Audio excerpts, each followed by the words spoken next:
విస్తృతంగా ఉన్న నేపథ్యంలో మాస్కుల ఉపయోగాలు అధికంగా ఉన్నాయి. ఇందులో భాగంగా బెంగళూరులో నివాసం ఉంటున్న నితిన్ వాస్కి వచ్చిన అద్భుతమైన ఆలోచనకు రూపమే పేపర్ సీడ్ మాస్క్. పర్యావరణాన్ని పరిరక్షించాలనే ఉద్దేశంతో ఈ మాస్కులు తయారు చేశారని తెలియజేశారు. అందరి ప్రశంసలు అందుకుంటున్న ఈ మాస్కుల గురించి ఇప్పుడు తెలుసుకునే ప్రయత్నం చేద్దాం. మంగళూరు నగర శివారులోని కిన్ని గోలీకి అనుబంధమైన పక్షి తీర్థం ఆయన స్వగ్రామం. కాటన్ గుడ్డను పల్స్గా మార్చి షీట్ లాగా మారుస్తాడు. సుమారు 12 గంటల పాటు డై చేసి మాస్క్ తయారు చేస్తారు. మాస్క్ దారాలను సైతం పత్తితోనే సిద్ధం చేశారు.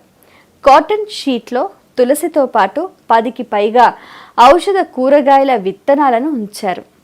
ఉపయోగించిన తరువాత ఈ మాస్క్ను పడేసిన ప్రాంతంలో మొక్కలు మొలకెత్తటం విశేషం. ఈ విధంగా నితిన్ మాస్కులు తయారు చేశాడు. ఇప్పటికే మార్కెట్లో విడుదల చేసిన ఈ మాస్కులు ప్రపంచవ్యాప్తంగా హల్చల్ సృష్టిస్తున్నాయి. పూర్తిగా చేత్తో తయారు చేసిన ఈ మాస్క్ ధర కేవలం 25 రూపాయలు మాత్రమే. నితిన్ వాస్ పూర్వపరాలు తెలుసుకునేందుకు అమెరికన్ మీడియా సైతం ఆసక్తి చూపిస్తోంది. అమెరికన్ బ్రాడ్కాస్టింగ్ కంపెనీ నితిన్ గారి ఇంటర్వ్యూ కూడా చేసింది. దక్షిణాఫ్రికాలో 2 రోజుల్లో ఇంటర్వ్యూ ప్రసారం చేయనున్నట్లు ఏబీసీ పేర్కొంది. ఉప ముఖ్యమంత్రి అశ్వత్థ నారాయణ ఈ అబ్బాయిని ఎంతగానో అభినందించారు.